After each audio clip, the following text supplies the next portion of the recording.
چچا مدد کے لیے حضرت حسین رضی اللہ عنہ آگے بڑھے. عمر ابن سعد اس پر حملہ کیا, اس کا بازو کاٹ دیا, پھر اپنے بھتیجے کے اوپر گرے ہیں اور کہنے لگے بیٹا صبر کر, کل ناصرہم وکثر قاتلہم, آج تیرے مرنے والے زیادہ ہو گئے, تجھے بچانے والے مدد کرنے والے تھوڑے ہیں. اسی حال میں اس نے تڑپتے ہوئے جان دی, اسے اٹھایا ہے, پیچھے شہیدوں میں لٹایا ہے. پھر علی ابن حسین ابن علی, حضرت علی رضی اللہ حسین رضی اللہ عنہ کے بڑے بیٹے علی اکبر آگے نکلے, کہنے لگے انا علی ابن حسین ابن علی نحن ورب الکعبہ اولا بالنبی, رب کعبہ کی قسم میں ہیں حضرت علی حسین کا بیٹا علی ابن حسین ابن علی ہوں, اور بیت اللہ کی قسم میں ہی نبی کے زیادہ حقدار ہوں, ہم ہی نبی کے زیادہ قریب ہیں. ہمیں اس پر فخر ہے کہ آج نبی کی قرابت داری میں, نبی کے قریب ہونے میں ہمیں شہادت مل رہی ہے. اتنی دیر میں مرہ بن منقذ بدبخت نے نیزہ مارا جو سیدھا سینے میں لگا ہے, آپ گرے ہیں اور باقی بدبختوں نے آ کر تلوار سے ٹکڑے کیے ہیں. حضرت حسین یہ منظر دیکھ رہے, آنکھوں میں آنسو آئے ہیں. بیٹا صبر کر, صبر کر. یہ بدبخت قیامت کے دن اللہ کے نبی کو کیا جواب دیں گے, کیا جواب دیں گے؟ پھر حضرت حسین رضی اللہ عنہ اکیلے رہ گئے, اکیلے رہ گئے ہیں. دوسرا بیٹا علی ابن حسین ابن علی علی اصغر امام زین العابدین یہ بچ گئے تھے, خیمے میں تھے, بیمار پڑے ہوئے تھے. بعد میں ان کو بھی قتل کرنے شہید کرنے لگے شمر بدبخت, لیکن حمید بن مسلم نے کہا یہ اس پر, یہ تو بیمار ہے اور یہ بچے ہیں, ان پر تلوار کیوں اٹھاتے ہو؟ پھر یہ حضرت حسین رضی اللہ عنہ پیچھے ہٹے ہیں. ایک اور بیٹا تھا جعفر بن حسین, یہ بچپن میں انتقال ہو گیا. اور ایک اور بیٹا عبداللہ چوتھا بیٹا, یہ ان کو اٹھایا ہے اور پتہ چل گیا تو اب تو شہادت ملنے والی ہے. اپنے بیٹے کو اٹھایا ہے, پیار کرنے لگے, الوداع کرنے لگے, رخصت کرنے لگے. میں نے یہ منظر دیکھے ہیں ملتان ایئرپورٹ پر, یہاں باپ سعودی عرب جا رہا ہے, کوئی دبئی جا رہا ہے, بچوں کو 1 سال کے لیے چھوڑ کے جا رہے ہیں, لیکن بچے بھی رو رہے ہیں, باپ بھی رو رہے ہیں. یہ تو 1 سال کے بعد واپس آ جائیں گے. حضرت حسین رضی اللہ تعالیٰ عنہ پر کیا گزری ہوگی جب چاروں طرف سے کافر اور کوفیوں کے حملے ہیں اور اپنے بیٹے کو الوداعی پیار کر رہے ہیں. لیکن یہ پیار ابھی پورا نہیں ہوا تھا, ابھی تو بچے کے رخساروں پہ ہونٹ رکھے تھے. اتنی دیر میں ابن موقد النار بدبخت کا تیر آیا اور یہ حسین کے بیٹے عبداللہ کے گلے کے آر پار ہو گیا. ابھی نہ نکلی, تڑپتے ہوئے جان دے دی, خون کا فوارہ چھوٹا ہے. بیٹے کو اٹھا کے پیچھے لٹائے ہیں, ان کا خون یوں چلو میں لے کر آسمان کی طرف بلند کر کے یوں لے لے ہے اور کہنے لگے اللہ اگر اس حال میں تو راضی ہے تو مجھے کسی کی پرواہ کوئی نہیں. قیامت اگر یہ دنیا امتحان کی جگہ نہ ہوتی اسی دن ہی اللہ کائنات کو توڑ کے رکھ دیتے.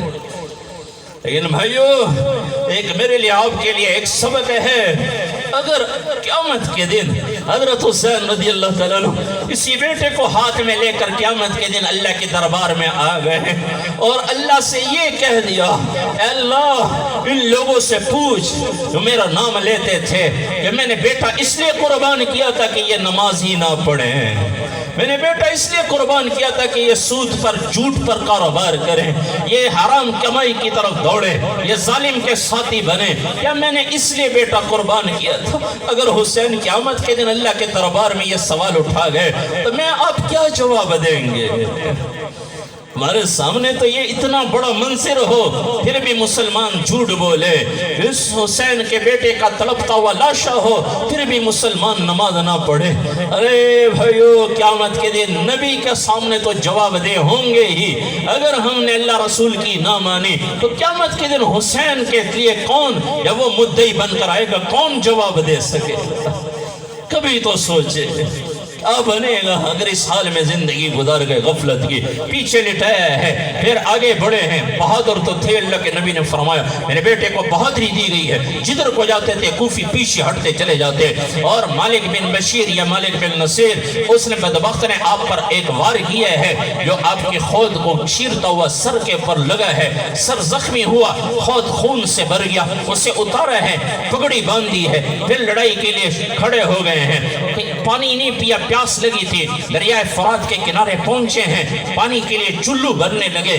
حسین سواد کے ساتھ، حضرت حسین سین کے ساتھ، اور حسین بن نمیر یہ بدبخت تھا جس نے تیر مارا، اور کہاں جس منہ کے بوس سے اللہ کے حبیب نے لیے تھے، یہاں آ کر تیر لگا ہے، خون نکلا ہے۔ جو پانی سے چلو بھرا تھا یہ خون سے بھر گیا۔ ایک مرتبہ پھر آسمان کی طرف لیلا تو راضی ہے اللہ تو میں بھی راضی، اور اس موقع پر فرمانے لگے اللہم احسن عددا واترکم بددا لا تترکم منہم احدا، یا اللہ ان میں سے کسی کو نہ چھوڑنا، ان بدبختوں پر اپنا عذاب نازل کر دے۔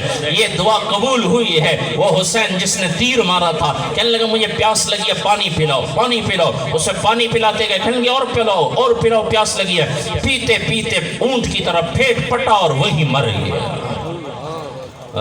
یہ دردناک منظر دھرتی نے دیکھا ہے، لیکن صرف اس لیے نہیں کہ سبحان اللہ ماشاءاللہ کہہ کر چلے جائیں، صبح ہم بازار میں جائیں تو جھوٹ بھی بولیں، اذان کی آواز آئے تو مسجد کو نہ جائیں، نہیں تو قیامت کے دن حسین مدعی ہوں گے، ہم مجرم بن کر اللہ کے کٹیرے میں کھڑے ہوں گے۔ حضرت حسین رضی اللہ عنہ پیچھے ہٹے ہیں، جدھر کو جاتے سورے کوفی پیچھے ہٹتے چلے جاتے۔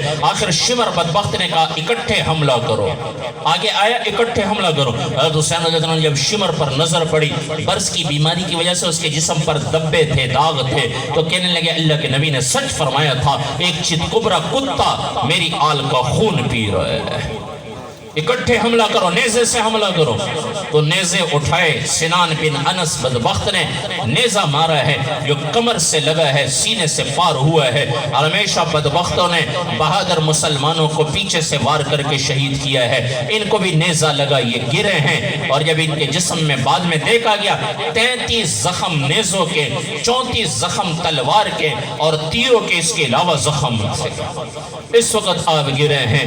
شمر بدبخت نے خولی بن یزید سے کہا ان کی گردن اتارو، گردن اتارو۔ جب وہ آگے آیا تلوار لے کر، حضرت حسین رضی اللہ عنہ کے چہرے کا روب دیکھ کر پیچھے ہٹ گیا، میں نہیں کر سکتا۔ اسی بدبخت سنان بن انس نے آگے بڑھ کر تلوار ماری ہے گردن پر، اور سر کو تن سے جدا کر دیا۔ یہ تھا انا للہ و انا الیہ راجعون۔ یہ وہ قیامت کبریٰ کے قائم ہونے سے پہلے یہ قیامت صغریٰ قائم ہوئی ہے کہ آل رسول کا خون زمین پر بہہ گیا ہے۔ اللہ کی قسم یہ وہ قیمتی خون تھا جس کی قیمت پوری دنیا کے انسان مل کر ادا نہیں کر سکتے۔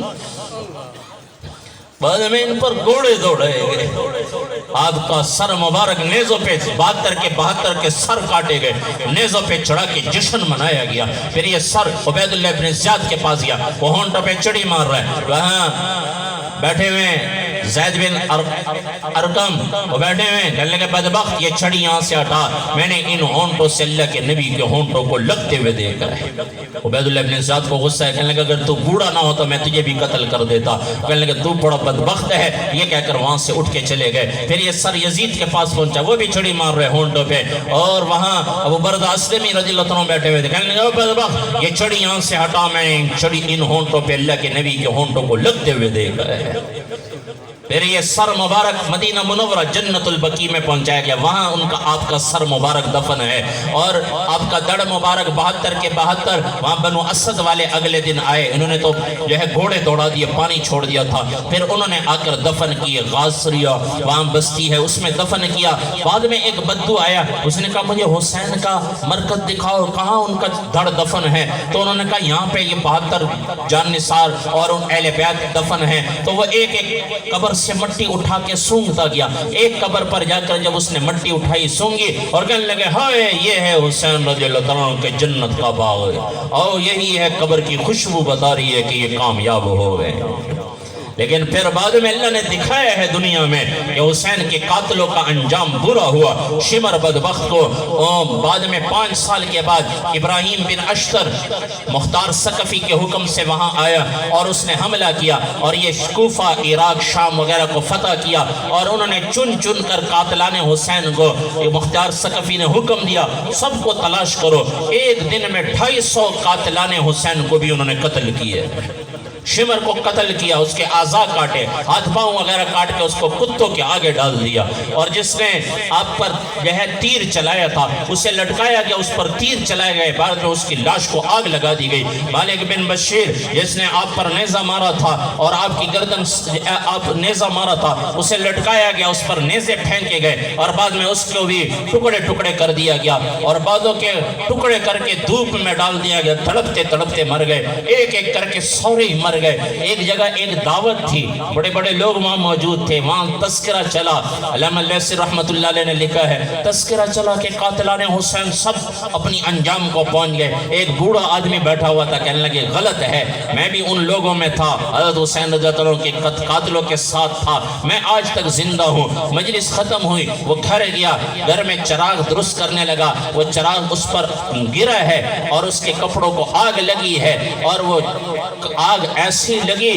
کہ وہ کوئلہ بن گیا۔ علامہ لیثی رحمت اللہ علیہ کہتے ہیں اگلے دن میں نے خود اپنی آنکھوں سے دیکھا کوئلہ بن چکا تھا۔ ایک ایک کو تلاش کر کے انہوں نے جو ہے سب کو اپنے انجام تک پہنچا دیا۔ اور یہی عبید اللہ ابن زیاد اس نے اپنے جو ہے محل میں حضرت حسین رضی اللہ عنہ کے سر کو منگوایا تھا، اور وہ چمڑے کا فرش تھا جس کے اوپر کسی کو سزائے موت دیتے تھے تو اس پر رکھا ہوا یہ سر۔ پھر بعد میں ایک آدمی کہتے ہیں میں نے اسی جگہ پر مختار ثقفی کے سامنے عبید اللہ ابن زیاد کا سر دیکھا تھا۔ عبید اللہ ابن زیاد کو قتل کیا گیا، اس کا سر لایا گیا، اس کا بیٹا وہاں حفص موجود تھا۔ مختار ثقفی نے کہا تمہیں پتہ یہ کس کا سر ہے؟ کہنے لگے ہاں مجھے پتہ ہے یہ میرے باپ کا سر ہے، لیکن اس کے بعد میں بھی نہیں رہ سکتا۔ مختار ثقفی نے اسی وقت اس کو بھی قتل کر دیا، اور کہنے لگے تیرے باپ کو تو حسین کو شہید کرنے کے بدلے میں قتل کیا ہے، اور تجھے میں نے قتل کیا ہے علی اکبر کے بدلے میں، لیکن اگر علی اکبر کا قصاص ہو سکتا تو میں سارے کوفہ والوں کو قتل کر دیتا اگر ان کا قصاص اترتا، لیکن وہ اتنا قیمتی خون ہے، سب کو قتل کرنے کے بعد بھی ان کا بدلہ نہیں اتارا جا سکتا۔ تو بھائیوں یہ انجام کو پہنچے ہیں۔ آج میرے آپ کے لیے یہی سبق ہے، اگر ہم بھی نعرہ تو ہم حسین کا لگائیں، کام یزید والے کریں تو سنیں، پھر قیامت کے دن نہیں دنیا میں ہمارا وہی انجام ہونے والا ہے جو قاتلان حسین کا ہوا۔ اور اگر ہم نے وہی کام کیے جو حضرت حسین رضی اللہ تعالیٰ عنہ نے کیے تو رب کی قسم اللہ دنیا میں بھی عزت عطا فرمائے گا، آخرت میں بھی عزت عطا فرمائے گا۔ تو کرتے ہیں سارے نیت انشاءاللہ۔ 10 محرم کے 2 بڑے پیغام ہیں، ایک تو حقوق اللہ کی پابندی، نماز کی پابندی کسی حال میں نہ چھوڑیں، اور دوسرا حقوق العباد کی پابندی۔ حضرت حسین رضی اللہ تعالیٰ عنہ مظلوم بن کر گئے، ظالم نہیں بنے، نہ ظالم کے ساتھی بنے۔ آج میں آپ نیت کریں اپنا ہی کیوں نہ ہو، اگر وہ ظالم ہے تو اس کا ساتھ نہ دیں، مظلوم کا ساتھ دیں، چاہے دشمن کا ہی کیوں نہ ہو، مظلوم کے ساتھی بنے۔ میں کہا کرتا ہوں اگر قیامت کے دن اللہ نے اعلان کر دیا حسین ادھر کھڑا ہو جائے، شمر ادھر کھڑا ہو جائے، جس نے ظالم بن کر زندگی گزاری ہے ظالم کا ساتھی بنا، آج ہم دنیا میں انہی ظالموں کے زندہ باد کے نعرے لگاتے ہیں جنہوں نے مدارس کو ختم کرنے کی نیت کی، ختم نبوت پر جن نے ڈاکے ڈالے، ہم انہی کے لیے زندہ باد کے نعرے لگاتے ہیں۔ ایسی سیاست کو، ایسی کرسیوں کو ٹھوکر مار دو، اللہ رسول کے حکم کو لازم پکڑو، نہیں تو قیامت کے دن اگر یہ اعلان ہو گیا ظالم شمر کے ساتھ کھڑے ہو جاؤ، مظلوم حسین کے ساتھ کھڑے ہو جاؤ۔ اگر آج ہم نے ظالم کا ساتھ دیا اور ظالم